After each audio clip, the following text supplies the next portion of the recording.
Welcome to the Side Action, episode 9 of season 7. My name is Jim Weglars, aka Wegs. You can follow me on X and Instagram at Wegspool. Changed it. Yeah, Jim. Nice, nice. Well done. No, I like it. And I'm Coop. You can check me on Instagram at Dalton Cooper, on X at Mr. Grumpy Gills. Again, we are the Side Action Podcast. Check us out on the socials. But how's island life going? Island It's got life's to be good. warmer Don't there. forget, we're on TikTok, baby. We are on Oh, that's TikTok. I am right. TikToking every week if I have time. I try to find Nice. a cute little snippet. It's usually my stupid stories. I'm waiting for you to do a stupid story or when you freak out. Remember last year when you had this big freak out and you were like screaming and it was uh, like, you can't do that on. It was like you screamed for yeah. like a good 30 seconds. It was awesome. Uh, I'm putting that on TikTok when you do the next one. uh, So I got to get you riled up. yeah. Island life, Ain't a it's bad okay. beat. Mama Wegs left yesterday. She arrived in Chicago 6 a.m. your time. So I'm Nice. sure she was a little tired. It's fine. I'm working like a champ. I am just getting ground to a pulp here, but hopefully this weekend kind of rejuvenates, maybe play some volleyball, relax, watch some games. At least I'm working out, that helps keep me sort of level. Okay. It's beautiful every day. It's not like it's a problem. It's 85 degrees every damn day. It's beautiful out there. But as you can see, Nice. I'm in here. This isn't work, but I'm fitting it into my work day. I did like 3 calls this morning. I got 2 more calls, and then hopefully I hit the beach. But other than that, we climbed Diamond Head. You're not going to Okay. come out here, but Diamond Head, which is it's the dormant volcano right next to Waikiki, right next to the beach. It's really beautiful. You kind of go through a tunnel to get inside the volcano. There's a big parking lot. It's a park, and then you climb up come switchbacks, and then all of a sudden you do these stairs to get to the top. Mama Wags didn't make it. She tried her best. She's in pretty good shape, but she realized she doesn't do any elevation. So she was just getting a little worried. She waited at the one overlook, and I kind of ran up to the top, got a couple selfies, and came back down. But it's an amazing view of Waikiki and Honolulu. Nice. You said it's a dormant volcano. It is. It's a dormant Oh yeah. volcano. It's. I mean, I'm hoping it never comes back to life. Otherwise, it'll end this island quickly. But yeah, it's cool. What's cool about being in there is there's no wind when you're inside the volcano because it blocks it all out. And then it's pretty wide though. It's not like it's narrow. But when you start going up the stairs and the switchbacks, it's pretty hot because there's no wind anymore. And then when you get over the ridge on the edge of the volcano, it is windy as hell up there. Right. um, you're getting blown around a little bit, but it's an amazing view. What was kind of funny, I was teasing my mom about it, is that it's a very common hike with tourists because it's right near downtown or right near Waikiki. And there were these 2 little kids. I don't know if they were Chinese or Japanese, or whatever. These 2 little kids, they were wearing like hug a pineapple shirts or yellow shirts, and they were like talking and holding their parents' hands. They made it all the way to the top. Sorry, Mama Wags. Try next time. But yeah, it was fun. It was fun. Went to the beach on the North Shore too on Sunday. Nice. Very pretty. I think I mentioned this before. Forgetting Sarah Marshall. If you haven't seen the movie, it's a little older now, 15 years or something. Awesome, cool movie, but it was set in this resort, the North Shore, and it's pretty sweet. It's a sweet resort. So we hit a beach that we hit up there before, and then we went to the resort, which had its own beach. But know that all the beaches here are public, so you can go to their beach. They can't stop you. I mean, you might have to Hmm. like rent an umbrella or something, but you can swim there just as much. There's no private beaches. They can't, you know, they put little. It looks like it's private. Like, oh, can I come up here? They can't stop you. You can walk up there. I'm just doing what I think. So you don't have to stay at the resort to use that beach. Huh. Interesting. Yeah, yeah, That's quite the concept. exactly. How about you? So you did a whole. You're like full fall mode now. Yeah. Well, the weather kind of came in and made everybody panic to do all the fall things. I feel like, and then we're gonna go right back up in the 70s this weekend. But Yeah. yeah, we did like the haunted bar on Friday, I think Okay. last week. So that was funny. Learned that Linnea is not a real big fan of haunted houses, which was that was really Oh funny. no. Okay. Yeah, I got used as a human shield, well, Oh. which was kind of funny. So Yeah, the she was bar, like, it was more than a bar. It was a haunted house and bar. Yeah, it's the one down on Wrigley. It's the pop-up Christmas bar too. It's like Yeah, bamboo yeah. or something, I believe. I know the one. I know the one. Yeah. So, Juices and but no, Diamonds is what it used to be called, but now it's something else. yeah, Yeah. right. But that was a good time. I think everybody had a good time and enjoyed it. So, and then we went Nice. to Michigan on Saturday. Did the apple orchard, so that was a good time. I've never. So what kind of apples are we talking about? Like Granny Oh man. Smiths or, Oh yeah. There's a good. Galas or, There was yeah, a mixture. There was both of what you've mentioned, and there was a Honey third, I Crisp? believe. Honey Yeah, Crisp? I think that was the third. I think so. Delicious. Yeah, I did a whole mixing of apples, if you will. So Now have you carved pumpkins yet? Because I know Nicole, roommate at home, she's carved pumpkins. She made a pumpkin pie already. oh What about nice. you? No, maybe we'll do that this weekend. But Yeah, I'm down for some pumpkin pie. Maybe I'm gonna have to text her and be like, hey, we're on the street, you know. in the So street, you make pumpkin pie. I was like, did you yeah. roast the seeds? I mean, I'm a seeds guy. I'm a big seeds Okay. guy. Yeah, Love I them. am too. Little seasoning on there. Oh yeah. Nice. Well, so, let's transition. Who you taking to the shed, Coop? I mean, the shed has gotten big. I'm a little worried we need to reinforce the walls. What do we need here? Looks like you got another team to throw in there. I mean, we've got to have like a Oh whole yeah. team corridor. But maybe it's a haunted house actually. Make it a haunted house for the October. Yeah, it could be considered bonding too if you think about it. Sure. So Sure. you don't get to get taken to the shed just with anybody. So usually your weird uncle maybe, but we're taking the Cowboys to the shed this week. I think they were in the 401k for the Did I? Lions. Was that the pick of the week? So uh, Well, 2-0. We almost took the Bengals. We didn't. So we've saved our record. You can maybe say 2-1, but the Cowboys have been outscored by 66 points this season at home. They're negative 44 point differential overall on the season. And they haven't won yet this year at home either. So that's oh, also something that, they were undefeated at home last year, which it's completely flipped on its head. And then Jerry kind of lost his mind on a radio host, I think Monday afternoon, and that kind of made headlines. So just everything going on with the Cowboys right now, there's nothing positive. It's all in the shed. They can't run the ball. They can't throw the ball. They can't play defense. Everybody's just in full panic mode. So Cowboys are in the shed. they're in the shed. They are Yeah. 0-3 at home, which is weird. Like you said last year, they dominated at home. They would like light people up at home until Green Bay crushed them in the playoff game. And then ever since that game, it's like their spirit's broken at home. It's like bad voodoo or something. Yeah. Only if somebody saw this coming, you know? Somebody predicted it. Well, I've got another. It's not a team exactly, although they probably should go as a team. Trevor Lawrence, quarterback Trevor Lawrence. I'm putting you in the shed, sir. A lot of people, Doug Peterson should also be in there with you because now he's calling plays, but there's something wrong. And I get it. He got paid. He's number one pick overall a few years ago. He's got the hair. Time to cut the hair. I think you said that last time. But 23 for 35, 234 yards against the Bears. They looked awful. I didn't actually get to see the game because it's 3:30 in the morning here. I rolled over at like 4:30, checked my phone, see they're like getting crushed. It was whatever the final score, 35-10. Mind you, we took the Jags in the contest. But it was just, he stinks. He stinks. I think it's you talked about earlier in the year that they're throwing too far downfield, which I agree. But it's also just, hey man, you got to be a leader.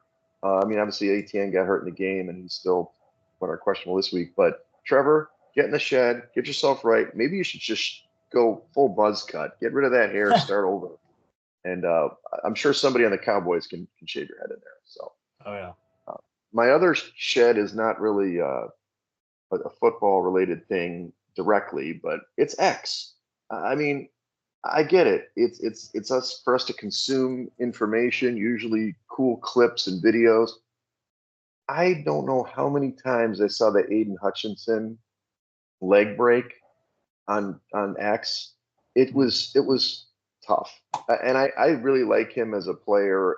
I'm sure that it's just something that will be live in infamy, of course, like the Theismann thing or the Alex Smith thing. But like, I think he's gonna bounce back better than those guys. But at the same time, like, dude, stick to robots and responding hi to my posts for nudies. I'd rather have that on my X than I'd see Aiden Hutchinson's leg just like you know just crumpling on somebody else's leg. So Could you imagine Kevin Ware happening today instead of 10 oh years ago? Oh God, God. Yeah.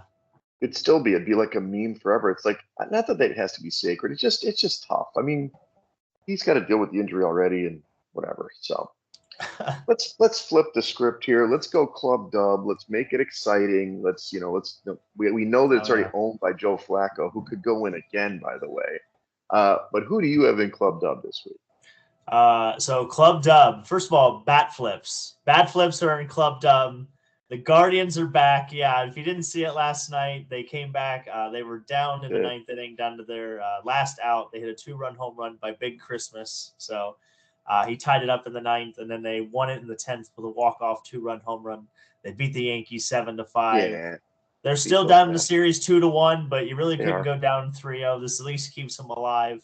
And just great content. I mean, just an electric moment. I mean, how could you not be Mhm. romantic about baseball? So That's that the is, excitement of baseball, the playoffs, super high tense moments, and then that crack of the bat. Did you ever do a bat flip?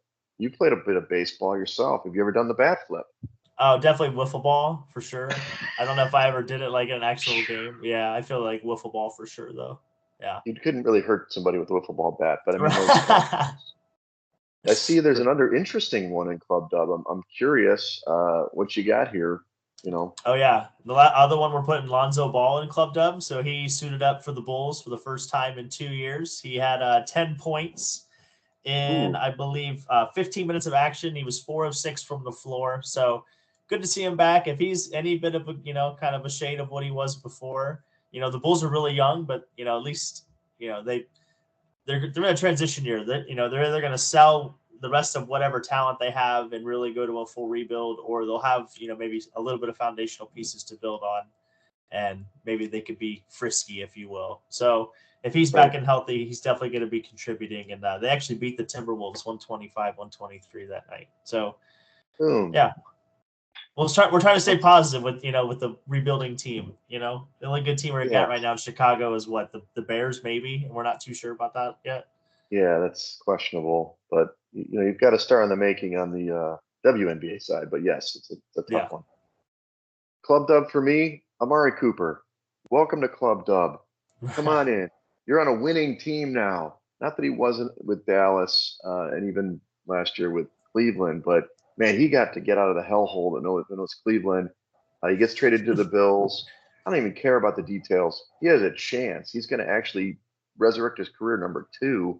And he's always been a solid player. I don't know what the deal is. He just kind of, I don't know, people just don't think of him as much, but he's a solid route runner. And I mean, the Bills need him, I think, and so he's gonna be living large. So Club Dub, get your champagne in now. Josh Allen's gonna be gunning you the ball. As long as you catch the football from that rocket arm, you'll be okay. And then the other one I've got is Oregon head coach Dan Lanning, who he's just done a job. He was a Saban guy, went up to Eugene and took over. Has just won games. That's all the dude does is win games. I just liked how he was fired up in that game against the Buckeyes. He wasn't a statue like some of these guys.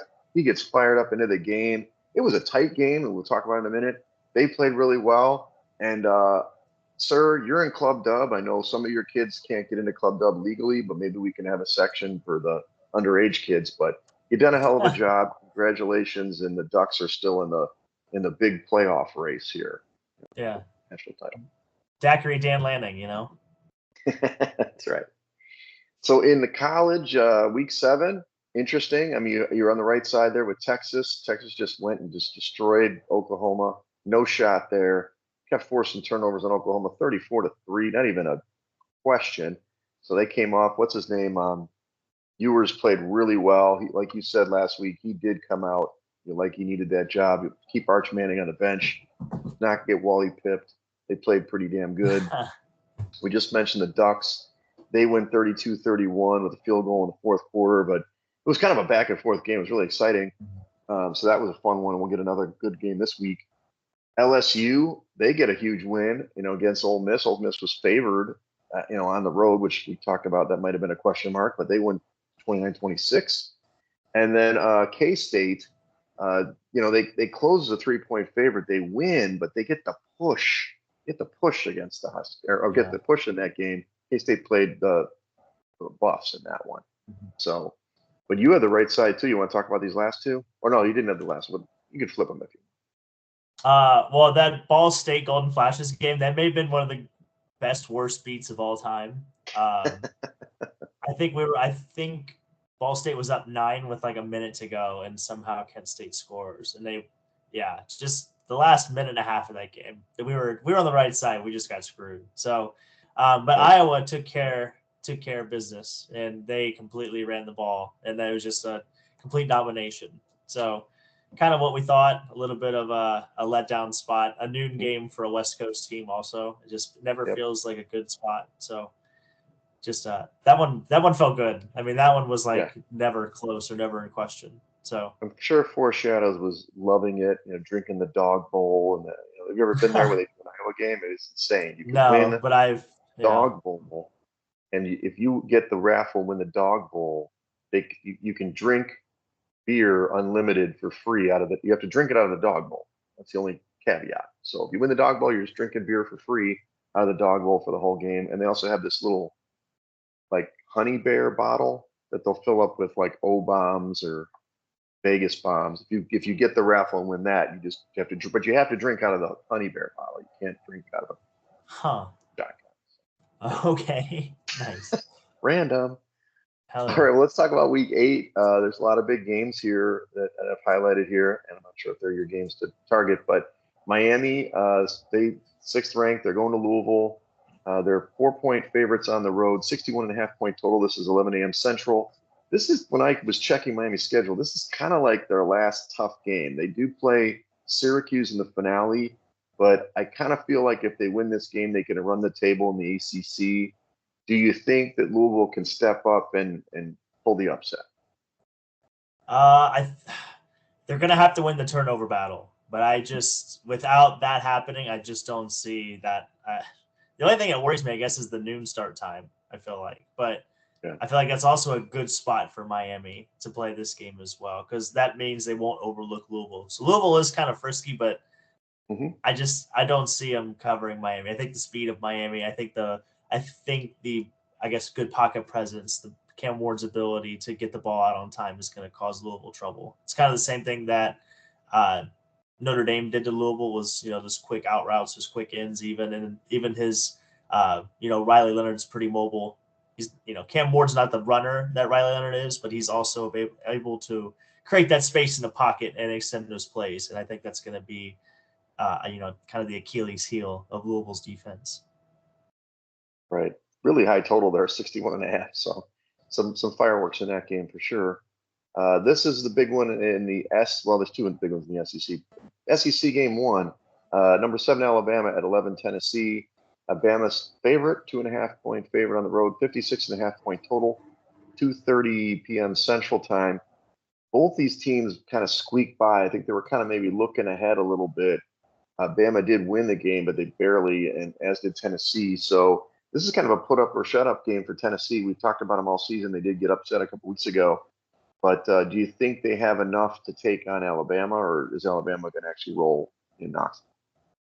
No, I like Bama here. So a big reason, too, I like the Tennessee team total under. I think it was like 26.5. The first 3 games of the year, Tennessee was averaging like 65 points per game. They're all the way down to averaging 21 points per game in SEC play. So it's been a very drastic, I guess, change of pace for Tennessee. So Nico's looked a lot more human. He struggled against man coverage. Alabama plays a lot of man coverage. That's what they're going to line up, and they're going to go best on best. So I think the pressure is going to get to him.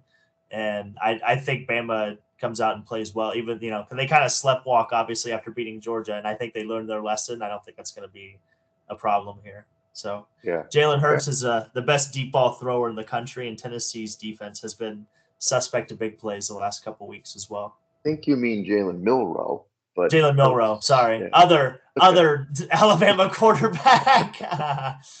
It's that Roll Tide.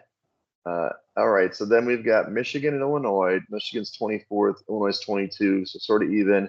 Illinois is a dog at home, 1-point dog at home, 43.5-point total. Again, another 2:30 game. Michigan's kind of been all over the place. They've been traveling all over. Now they get to stay in the Midwest. They traditionally dominate this team, although there's been some games, here and there that Illinois can keep it close. This is basically a coin flip game. Do you think that Michigan's experience and running attack will take over Illinois, or Illinois will do what we saw early in the season where they kind of were upsetting everyone? I hate everything about this game except the under. I love the under in this game. This has got 17-10 written all over it, in my opinion. This is going to be 14-10, 17-14. This is going to be a rock fight, in my opinion. So yeah, rock fight. I think this is going to be all defense, all game. It's going to be basically who gets a turnover or who can have a good punt return, or there's going to be maybe 5 big plays made in the game, and who makes those plays is going to decide the outcome of it. But if you're going to take the point spread, I think you take Michigan, and then you bet the money line in Illinois if you want to do the old James Hedgington. So, but I love the under. The third. Yeah, I love the under here. Okay. You can tease it if you want. You can. Now this is game of the year part 3. We've had a bunch of big games this year, which I love. Georgia's down to 5 in the polls, but we know they're really good. At number 1, Texas. Texas is a 3.5 point favorite here. 56.5 point total. This is at 6:30 p.m. Central. I mean, what a game! This could have been the national title game, last year. It's a conference game now, which is awesome. What do you think about this game? No, this is great. First of all, great color matchup. Yeah. Especially if they're wearing red. I don't think they're going to wear red, but if they're wearing the red with the orange, that would be fun. But I love Texas here. I love Texas all the way up to 5 if you want to tease it. Once you start breaking 5.5, then I think you get more value with Georgia, but that's just me. I think the big thing that you're going to see is I love the over 2 of 56.5. But Carson Beck, when not pressured this year, he's a 65% completion percentage. When he is pressured, he's at 35%. So he doesn't handle the blitz very well. He's sensitive to the blitz. Texas is getting pressure at a 36% rate. So I believe I was top 30 in the country, and they have a really good secondary. They have one of the best pass defenses. Obviously, they haven't played a lot of good starting quarterbacks. A lot of the starting quarterbacks they've played, I think 2 of them have been benched, and then I believe the other 2 may have been first year starters or like first game starters. So they haven't had a murderer's row, if you will. But I like the over here, and I like Texas for sure. Okay, Texas in the over. This is Well, did you go Oregon in your national championship team? I did. Yeah. Maybe Oregon, Texas, or something. But anyway. We still like Texas. They're really good. I like it. I think Texas. This is their chance to say, "Hey, we're in the SEC now. We're going to beat you guys down." I mean, they clearly. I mean, Oklahoma's a different animal, but they just rolled them last week. So let's see what they keep it rolling. What are your picks? You got 5 picks this week, which is great. Maybe one's a parlay. I'm not really sure. Why don't you walk us through what you got? Yeah, so the first one we're going, like I just said, Texas at the -3.5 and the over 56.5. If you want to parlay them together, feel free, but I always like to separate bet them. We're going to take Bama -2.5. Like I said, I think you're getting really good value there as well. Rutgers is hosting UCLA. They're -5. I really like Rutgers here. UCLA hasn't traveled well all season. Their only win came against Hawaii in the season opener. And that they literally scored 19 points. So, UCLA is not very good. And then sticking with the MAC, I told you we were going to tail Kent State all year, even though they burned us last week. You're picking on the Golden Flash as they covered last week, pal. We are actually. I think did they push or they get a point? No, I can't remember. Either way, they covered. It was like 2.5. Yeah, we're taking Bowling Green -21. They kind of shit the bed against Northern Illinois last week. And if you didn't remember or don't remember correctly, Bowling Green gave Penn State trouble and Texas A&M trouble. So this is a good football team. So I think they're finally going to get a really crappy defense. Something they haven't seen in a couple. Kind of very much this season. Then hopefully they're going to take advantage of it. So they'll light the scoreboard up at home. And then the bonus one you mentioned, we have the Iowa State and UCF game. I like the under 49.5 in that game. So Iowa State doesn't score a lot of points to begin with. They haven't allowed more than 17, I think, all season. So, or maybe it was 20. No, excuse me. It was 17 because that's what they gave up to Iowa. So, I like the under in that game. All right, look at this. I like how you slip it in totals now. That's good. Diversifying. Okay, so let's get in the NFL. last week was, hey, simple. Pick the favorite. You got a good chance. 12-2 last week. It was a destruction. The books must have taken a beating. I mean, the public, if they're betting favorites, usually 12-2, that's usually not good for the books. And the overs also smashed 10-3-1 on the week. It was kind of one of those things that I don't know about you, but what I'd have to do for my articles and stuff, I actually pick every game for every team the whole year, right? And so when you do that preseason, you're picking, okay, you think this team's better than this team. When you go 12-2 in a given week on that, which is week 6, and it was preseason, there's something wrong. Like, I don't know what was going on last week. It was just too easy. So it didn't necessarily make us do great in the contest, but it was a good week to pick the favorite. So running these down, like I mentioned, the Jags, they were 2-point dogs against Caleb Williams, who played great. And I wrote him in the article. Congratulations, Caleb. Welcome to the NFL. You played really well. I'm happy for you. 35-16. He was running the ball. He was throwing the ball. He looked great. The Jags are in disarray. I am shocked Doug Peterson is still coaching. Obviously, if he loses this week, he will be out, I think. Maybe they'll leave him in London, but he has another shot to coach the London Jags. And then these favorites just crushed, man. Green Bay destroyed 34-13, and that was not even a no contest. Baltimore, this was closer than we thought it would be. Baltimore won by 7, 30-23 against Washington, and they did get margin. But I give Jaden Daniels and those guys played really well, but for the most part, they were up by 2 scores. It was kind of late that they got the score. So they covered the 6.5. Tampa Bay, wow, how about this game? By the way, this was one of those, I should have made my 401k pick of the week on the over in that game because it was a bet that I had. It was over in like the second quarter. Yeah. Oh, yeah. I mean, Rattler played okay, but I mean, at one point it was sort of close, and then 51-27 final score. I mean, it was just a laser light show down there, and that Buccaneers offense has been lighting up. And then here you mentioned the Lions already dominating the boys 47-9. So it was like, just pick the favorites, keep it going. Chargers also covered. It was not we were against them in the contest. The Chargers won 23-16. Looks like Herbert's healthy. What do you think about that? They still need another wide receiver to make things, yeah, I don't know, take a step up in class. But I think it's going to help the run game to have him back healthy, which is what this team wants to do. True. To round this out, Pittsburgh, you picked them. They won easily, 32-13, but they're benching Justin Fields. We'll talk about that later. That makes sense to me. Cincinnati, right? So stupid. Cincinnati, they covered by 3.5. Now this one was a little more of a sweat. It was kind of like 10-7 for a long time. There was a late score, and the Giants actually went down and they missed a field goal. They were trying to get in there instead of trying to go for the touchdown, but they won 17-7. And then Monday night, let's just say this one. It was a bad beat. And the Jets, 2.5-point dogs at home.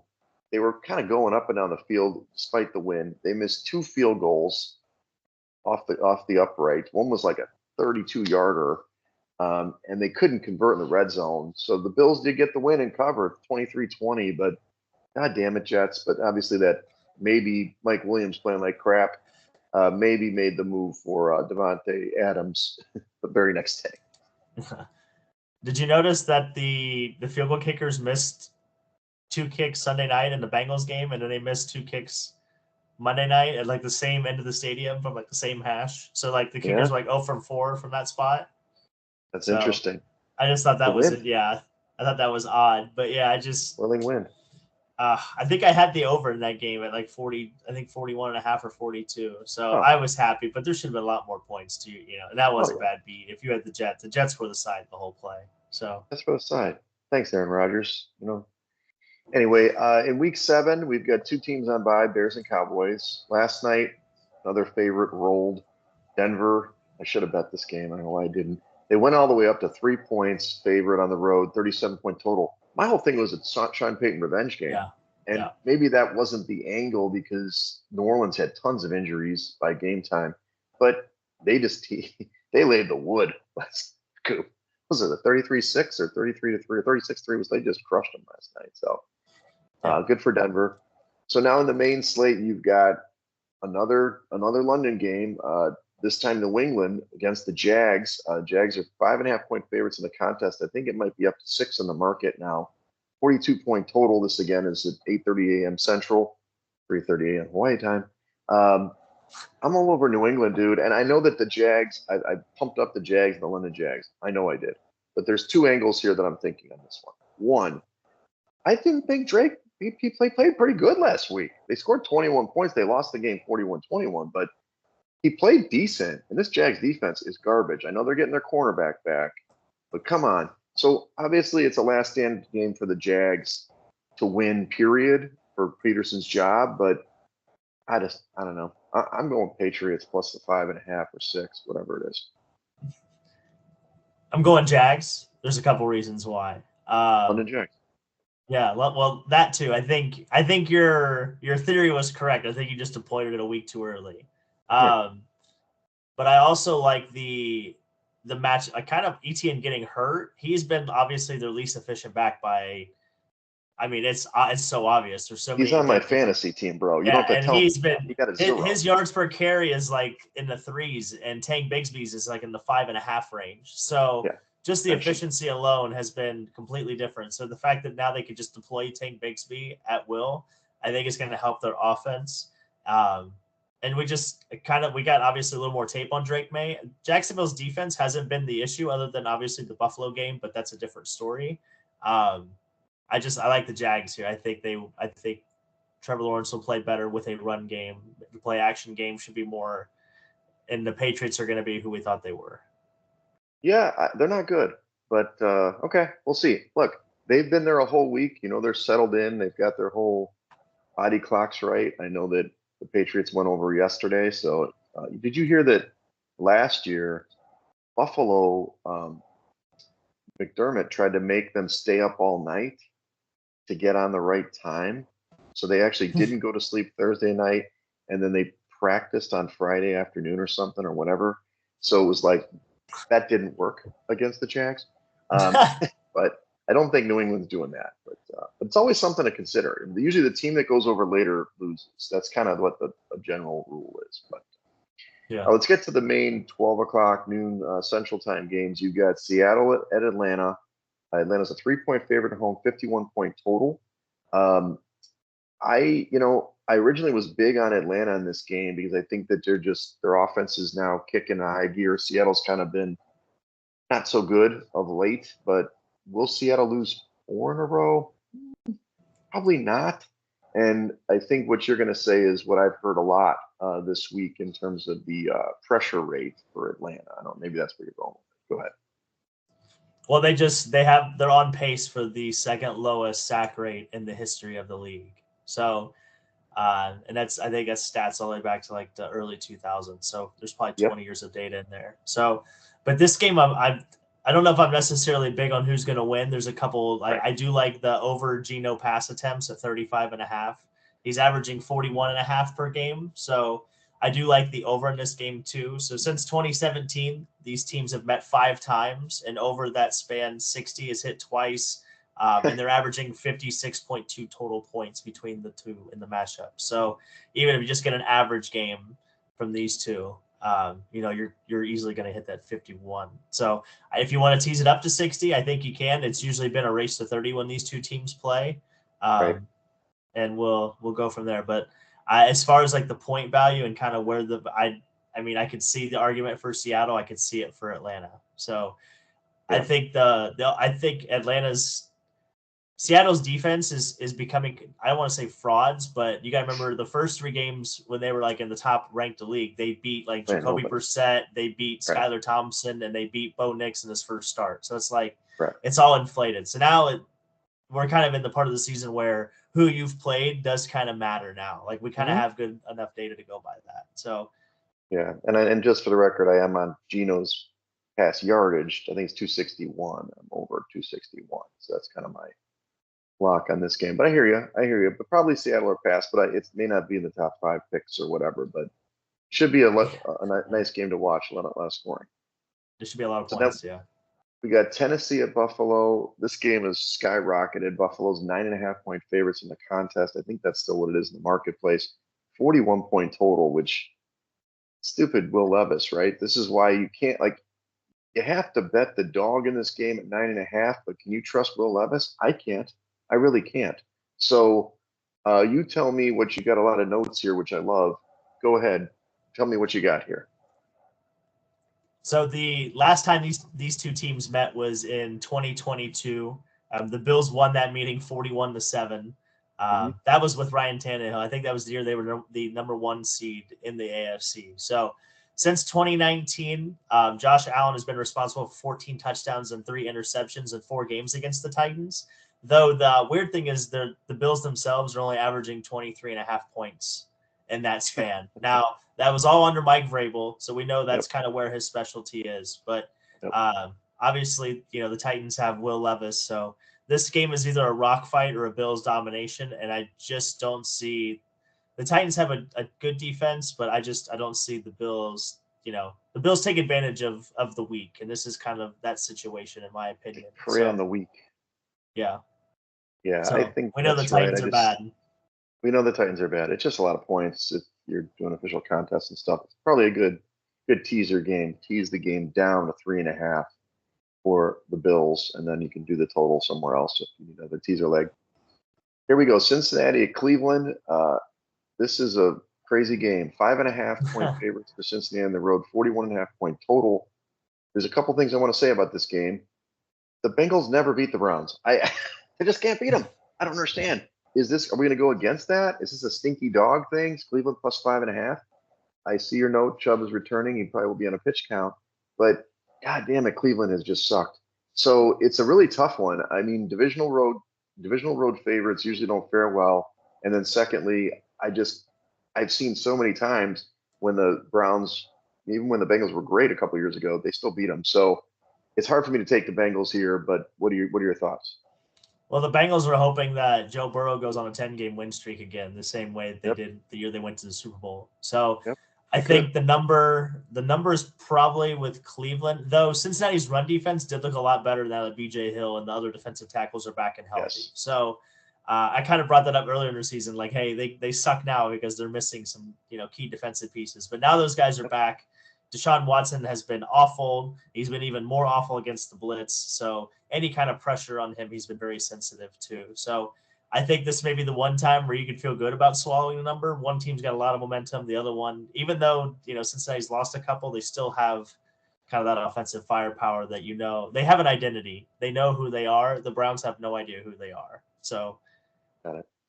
yeah, the Got Browns are obviously selling, and I think that kind of travels through a locker room. it. Yeah, they don't even want to put in Jameis Winston, like give him a shot, which I don't love him, but he's got to be better than what's happening with Watson here. Okay, we've got Houston at Green Bay, really marquee game in the early window. 2.5 point favorite for Green Bay, 47 point total. The market's at about actually it's 2.5. I didn't update that note. It did drop. I was 3 originally, dropped down to 2.5.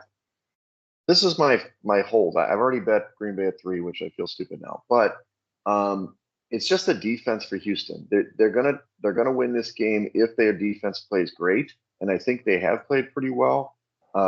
They obviously have Nico Collins out, which hurts their chances. And I do love how Green Bay's offense is playing. But to your point, I know I'm blasphemy. I'm talking against the pack. They've preyed on the weak defenses. They've destroyed weak defenses, right, with their offense. Can they do it against a legit defense? They'll probably win the game. But 2.5 seems like a really good number now versus before was 3. It's a little tighter. So it's probably Houston or pass on this one. Yeah, I even like maybe Houston money line too. So you could sprinkle that in there. But this is the first time all year they've played on grass. So they've been either on turf or, the speed turf, whatever you want to call it. So it Right. might be interesting to see maybe that difference. But the biggest edge, in my opinion, is the early down success rate really favors Houston in this matchup. And Okay. the biggest analytical edge is with the Houston defense as far as Mhm. rankings and That's success right. rates and EVPA and all that good stuff. So I think this might be your money line hungry dog you can bet this week and maybe feel good about. Mhm. So Good. Yeah, I mean, and it's tough. I mean, I do, of course, for my picks for the season, we got to have Green Bay win this game. But it's, yeah, it's the indicators are pointed to Houston, which is makes the tear run on my cheek, but we'll see. Okay, so Miami at Indy. Indy's a 3-point favorite at home, 43.5 point total. I see your notes. I want to know one thing, which probably isn't clear to anybody. Is Joe Flacco starting this game? Because they are No. much better. Is it official? Because last week I thought Richardson was starting too, and I didn't get on him. He's definitely starting. Richardson's going to play. Yeah. Okay, you got to go Miami all the way then. Plus the 3. It's just, I mean, it's simple though. I mean, I'm not saying like it's all on Richardson, but it's just the Colts play better when Flacco's behind under center. It's just period. And then you've got a lot of notes with them. Obviously, they got to look better on offense with fans. Yeah, no, their early down success rate for the Colts is like 15. It's like 15 percentage point difference when Flacco's in there versus Richardson. So that experience is worth something. But yeah, the Miami Dolphins are coming off a bye, which we'll get into a little bit later before we do our picks. I've got a little bit of information on why that's important. But Indianapolis has given up 20 plus points in every game this year, and that was except for last week against the Titans, and that's Will Levis, so that's kind of an outlier. And they still scored 17. So yeah, we're gonna throw that out. And then the most points the Dolphins have scored all year was the first game of the season with Tua, and that was 20 against Jacksonville. So they've really been struggling to score points. I think this is maybe the game where Tyreek Hill actually gets involved because the Colts defense, the Colts defense has been suspect, even for Will Levis to score 17 points. I think if you give Mike McDaniel 10 days to come up with some plays and some scheme, this is a good way for him to solidify his job right here as a game like this, in my opinion. Yeah, they have to win this game. I mean, this isn't even a must. This is a must win for Miami. They're trailing in the standings in the division. I guess they got the guy, with Skylar, not Skylar, who's the other guy?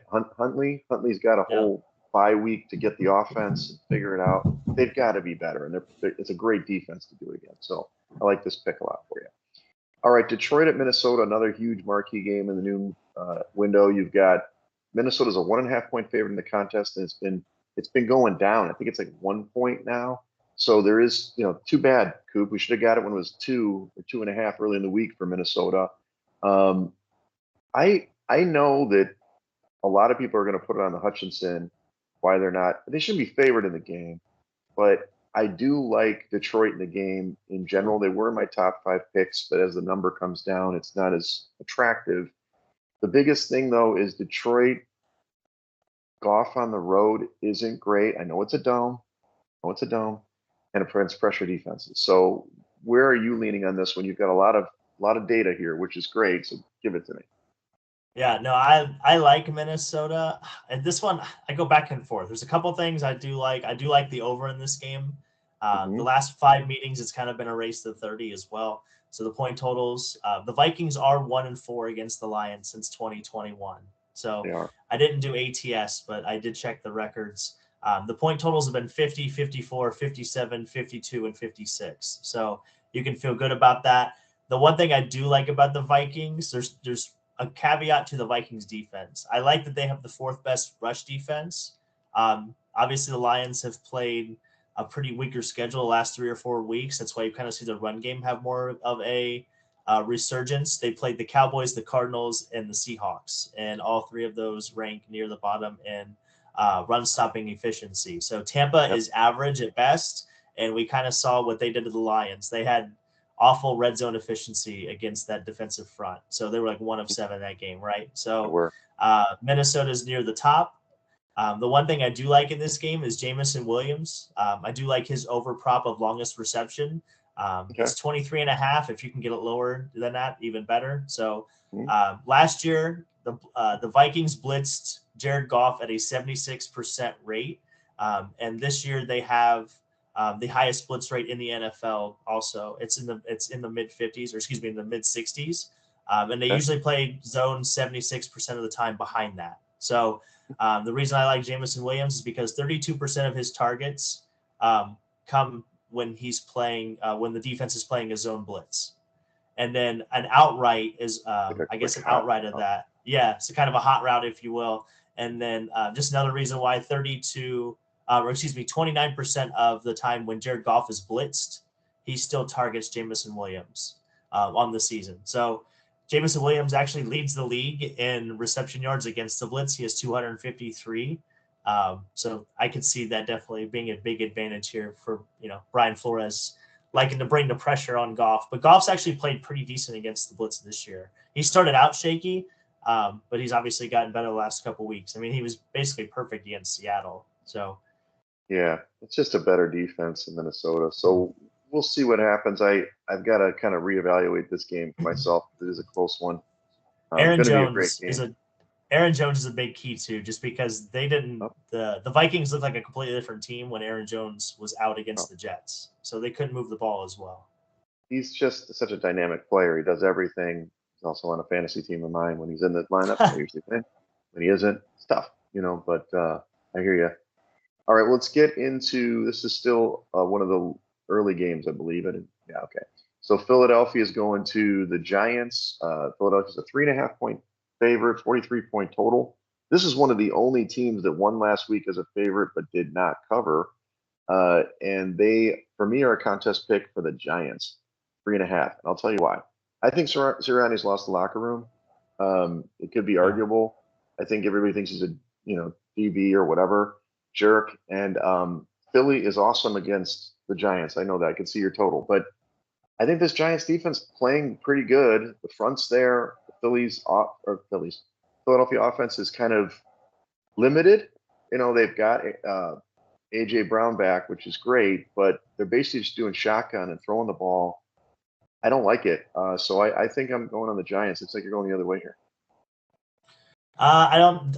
This one I don't really like either. I think the value is with the Giants. I like the number with the Giants, but I could easily see Philly just handing the ball to Saquon and him taking the game over. So That's true. It's a revenge game Philadelphia, for Saquon. yeah, and Philadelphia. So Philadelphia is 4-0 against the Giants in games that Jalen Hurts finishes. Barkley owned the Eagles last year in the one game that the Giants did win.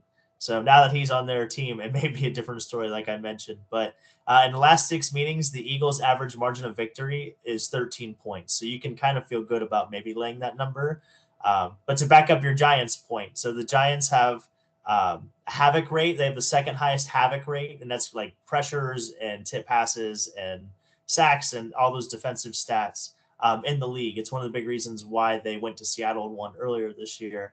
But Hurts is getting blitzed on 48% of his dropbacks right now, which is the highest in the NFL.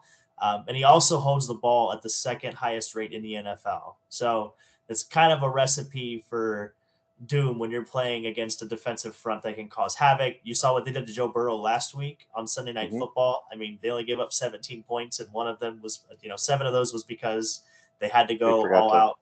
Well, they had to go all out they had to go all out to stop the run at the end of the game. But yeah, they also forgot to account for Joe Burrow. So two little, nuances there. But I think the value is with the Giants here. Yeah, value's there, but I kind of forgot about the Saquon factor. He could have a big game. I'm sure the people will be motivated for him, but on paper, the Giants should be the pick here. In the late window, you've got Vegas going to the Rams. Rams are up to a 6.5 point favorite. It's actually 7 in the market, 6.5 in the contest, 43.5 point total. Maybe Cooper Kupp comes back. This is a really, both teams kind of stink game. I don't love the Rams, but I mean, laying a big number like that is tough. We got Aiden O'Connell for the other team, and obviously lost Devontae Adams. It's just kind of I don't even know. Isn't Max Crosby like trying to? Well, he wants out too. So I understand why you'd pick the Rams here. It's just a big number. No, I just like the coaching matchup too. I think Yeah. Sean McVay can coach circles around Antonio Pierce. So, well, the key I think too is going to be who can establish the run. So these are two of the worst rushing teams in the league. They're both averaging under 4 yards per carry, but their rushing defenses are also bad. So the Raiders are maybe at like right below average, and then the Rams are actually near the bottom of the league. So I actually think the lack of rushing is going to play into the hands of the Rams, just because they have Matt Stafford to be able to throw the ball, and obviously getting Cooper Kupp back, he's going to be the best player on the field. Nice.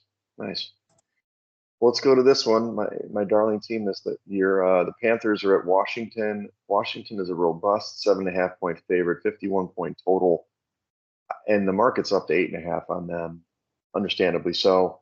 Now it's a tough number. NFL, you bet numbers. You're supposed to anyway if you're a pro. 7.5 is a terrible number, or 8.5 is a bad number for Washington. But I think they're going to light this team up.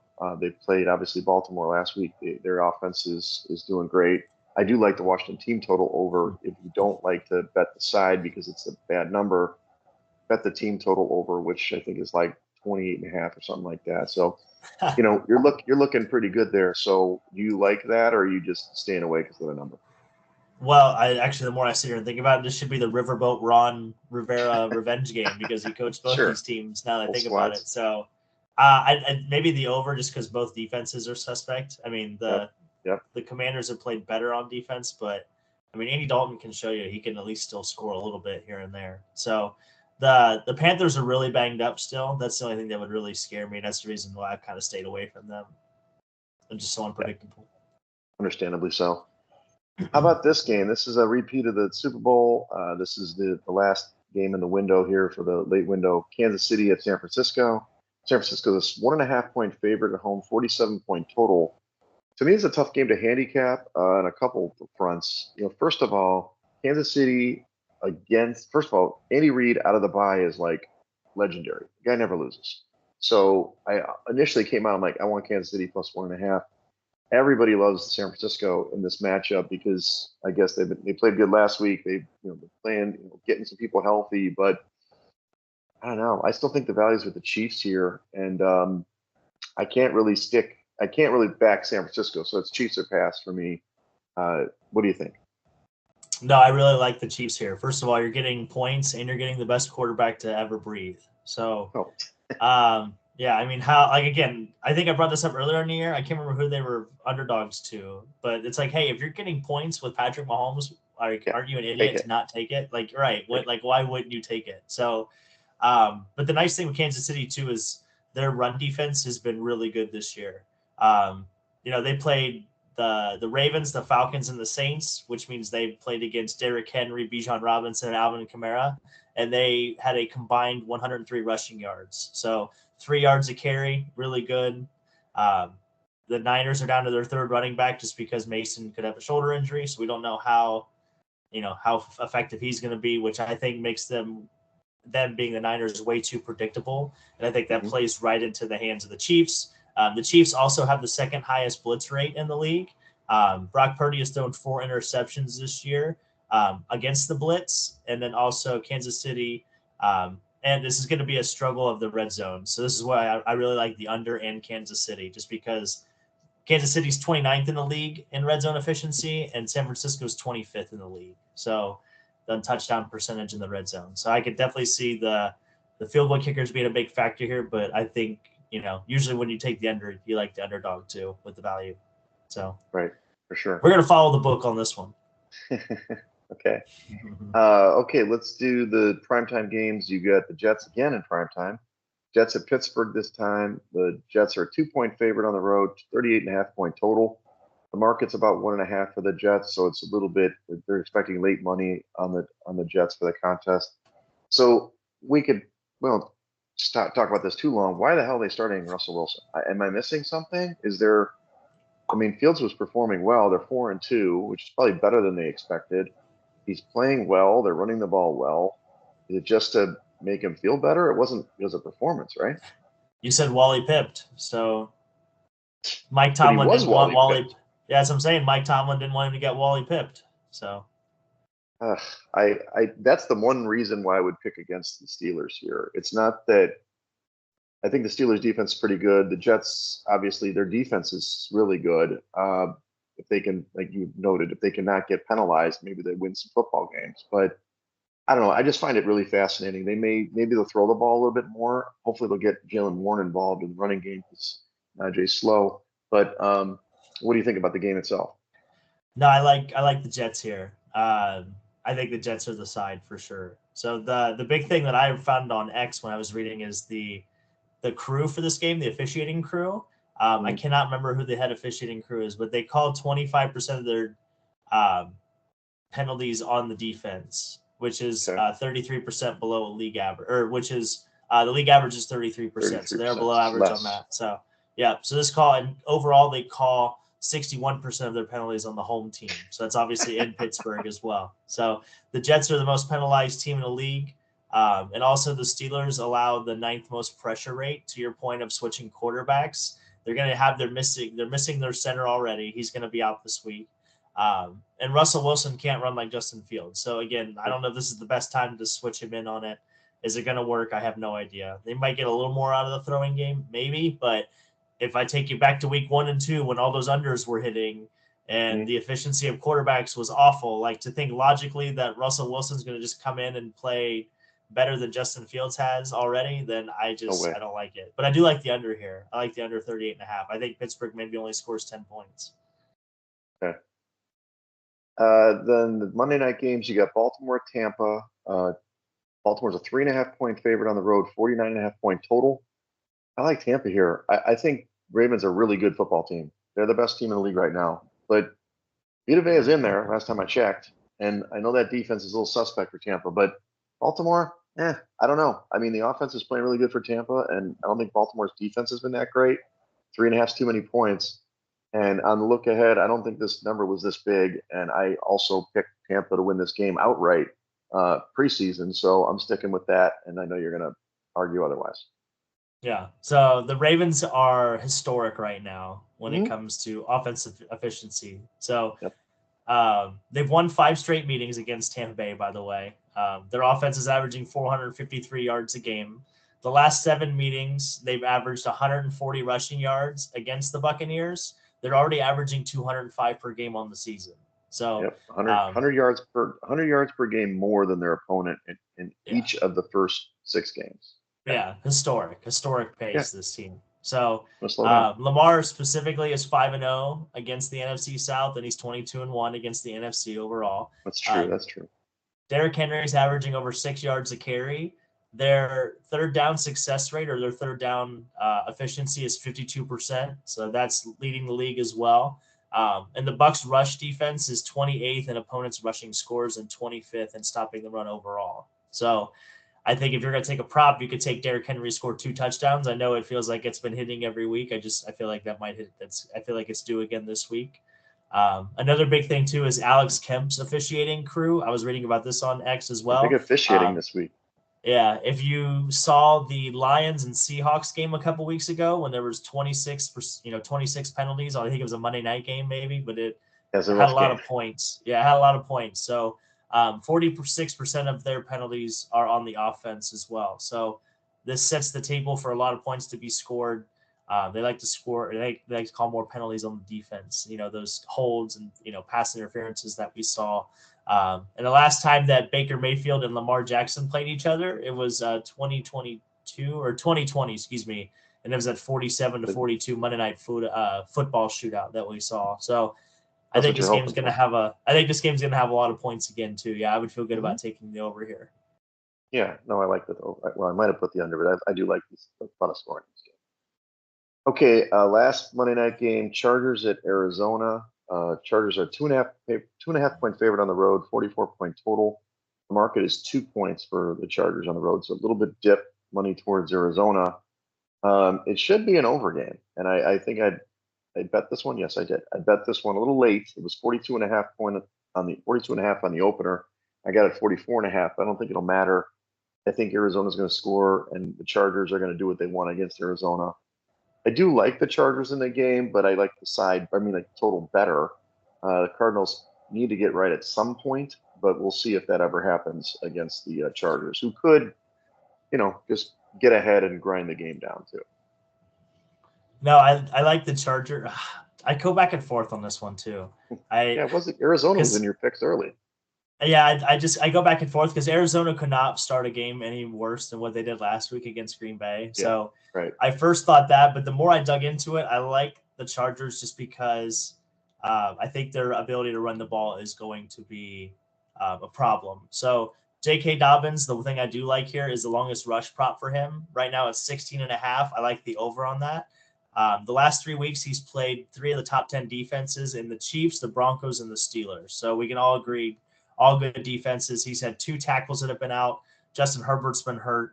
And Gus Edwards, before he went to the IR, was getting a little bit of usage time out of him. So now that that's not an issue, Herbert's back. The O-line is getting healthy. The Cardinals' rush defense is kind of middle of the pack or maybe a little bit below. And he got 25 touches last week against the Broncos. His longest rush was 20 yards. So I like that prop this week. If you're going to load up on anything, I think you can feel comfortable in that one. What are you thinking about the backup, though, Vidal? You good? I like him. I picked him up, of course. My team stinks. Oh, did you? Yeah. Kamani Vidal. I mean, he just had a maybe. receiving touchdown last week, but we'll see. Yeah, we'll see. Okay, let's go through your stats so we can get through the last picks here. You've got a stat on the week, I guess it is, or rest average, or rest. Yeah, advantage. so just something to keep in mind. We haven't had too much of a sample size yet. I think more around week 10, 11 is where we'll have more of like concrete data that we can maybe start tailing a little bit. But teams that have an advantage, a rest advantage of at least 3 days. So maybe a team played on a Thursday previously, went into a bye week, and then played again on Sunday. Usually get a little rest advantage there. Are 7-1 straight up, and they're 6-2 against the spread. So situations where this occurred, you had the Giants over the Seahawks a couple weeks ago. That I mentioned earlier. That was kind of a situation where the rest advantage. The Cowboys over the Steelers on Sunday Night Football. The Eagles over the Browns this past week, though if you don't have that blocked field goal, they do cover the spread. You had the Bucks over the Saints, the Chargers over the Broncos, the Lions over the Cowboys, and then the Falcons over the Panthers. So there are 5 teams and rest advantages this week if you want to kind of pay attention of more than 3 games. You have the Seahawks rest advantage over the Falcons. Or excuse me, it's backwards. The Falcons over the Seahawks because the Falcons are, or no, it's backwards. Yeah, the Seahawks are coming off their bye. Excuse me. I said it right the first time. Well, they played Thursday. They played Thursday against 49ers. So it's kind of like a mini bye. Yeah, it's like a mini bye. And then you have the Dolphins over the Colts, the Vikings over the Lions. Obviously, Vikings coming off a bye, and then the Rams over the Raiders, Rams coming off a bye, and then the Chiefs over the Niners. So to your stat guru of Andy Reid being undefeated or being just a masterclass off the bye. So just something to keep in mind as you're placing bets or, like I said, I think it's as we get closer more into the season, that'll definitely start to rear its head more. Yeah, for sure. As it goes on with injuries. Let's go over my bets. I changed a little bit this week instead of my picks. There are picks I've kind of given you some throughout here, but these are the actual bets I'm doing. Don't tell anybody. I'm on Bet Online because I have to go to Antigua to get bets in now. Had a good week last week. I did. Had a really good week last week. New England plus the 6. That's over the Jags in London. Geno Smith over 261 passing yards against Atlanta. I already put down Green Bay minus 3. At least it was minus 100. It wasn't, minus 110 at least. Tampa plus 3.5, and I like the Chargers Arizona over 44.5. Nice. Okay. I have the Fins up this week plus 3. We're taking the points. I'm taking Minnesota at minus 1.5. I'm taking Jacksonville at minus 5.5. I'm taking Kansas City plus the 1.5 and the under 47, and then I'm going to lay the wood with Baltimore at minus 3.5. There you go. We're against each other a couple times. That's okay. You're probably right. Let's go over. There were only, I'm sorry, I missed this. There were 5 knockouts last week only. So the first week there was not too bad because all those favorites came in. The 216 people left in Survivor. Got another crappy week, Coop. 2-3. It's been rough. I didn't even look up the standings. This isn't accurate. So not so great. But hey, we got plenty of games left. We can do some quarters, see what we can do. You can still win a quarter in the contest if you have a good hot start on a quarter. We have not had a hot start, but we can build momentum. So what are you up to this weekend? Nothing too much. This is pretty much a chill weekend. I think we're going to the movies tonight. I have no idea what we're seeing. The Joker just gonna be football. I don't think so. I heard that was trash, by the way. Everything I've read everywhere is just I don't even know anybody that's seen it. That's how bad it is. I think that's a good way to judge movies. It's like how many of your friends have seen that movie? Like none of my friends, I think, have been like, "Hey, you need to go see this," or even texted me or put it on social media. So the fact that I really haven't seen it, I feel like it can't be very good. Too bad. Did you like the first one? I thought it was okay. I don't know. Yeah. I just, the Joker's kind of a soft spot because I feel like Heath Ledger just did it so well. He set the bar so high. He did. It was a really good movie. I really liked it. But you're right. 32% on Rotten Tomatoes. Sorry, Joker. I will see it eventually. Yeah. He might be in the shed. Honestly, put the Joker in the shed. Yikes. Okay, so you're doing little movies, little football. Oh yeah. Said food, pretty chill weekend. football and food your heart. Okay, your heart all heart desires, I guess. Yeah, Yeah, mine's back to normal. I'm hopefully gonna get out of this condo and go enjoy the sun a little bit this afternoon, and then nice. no plans this weekend, which probably means a 3 a.m. trip somewhere, but Hell yeah. maybe it'll be chill. Actually, I think you don't. You know Isaac Montes, right? Isaac Montes, volleyball player. The name sounds familiar. Little Yeah. short Isaac, good setter. He's coming on Thursday. He's coming here for a week, so Oh, he'll be here nice. next week to enjoy the island. So He's yeah, arriving. I'll get. Yeah, he's arriving. I do some laundry, get the place together, and then we'll go from there. So Hell all right, yeah. well, And when follow you come us. back, I don't come back till December 7th. okay. I am here a while. I did talk. Dave was, flirting with the idea of coming arriving here to Hawaii. Lee bailed. I'm going to get Whitney out here at some point, and then Christina Ridgway supposedly is supposed to come. She's got tickets. That's what she told me for right before Thanksgiving, and then my buddy Johnny U is going to be here. He's going to go to the Maui Classic over Nice. Thanksgiving, and then he'll come here on Friday with his wife, Friday, Saturday, Sunday, and then we all leave Monday. I go to the East Coast on Monday, December 2nd, and then Oh, I'll fly man. to Chicago back on the 7th. But That's going to be a it's looking long like day. you'll have another opportunity, pal, to visit. I'll probably be out here January to April. We'll see. So more on that Oh, later. really? Okay, nice. Project never dies. Yeah. So Yeah, stay tuned to hear more on Wegs' career path and where his next location will take him. exactly. Well, follow us at Side Action Pod on X and Side Action Podcast on Instagram. Also, don't forget us on TikTok, Side Action Podcast, and follow me at Wegspool on Instagram and on X. And I'm Coop. You can check me on Instagram at Dalton Cooper, on X at Mr. Grumpy Gills. Check us out on Instagram, TikTok, everything in between. We are the Side Action Podcast. Until next week, I hope you know you made some bad picks. I don't know if you wanted me to say it off air or not. But We'll see. yeah. I trust the index, pal. I trust the index. The index. I was reading the Wegs Pool Index, by the way. You should check It it needs out. to be a little more interactive to where I can click on like a certain stat. It'll sort it by that stat, Oh, I see. You want an actual Excel up there? I'd have to see if that's possible. Okay. We'll have Yeah. to work on that. What is it? A dongle? They call it.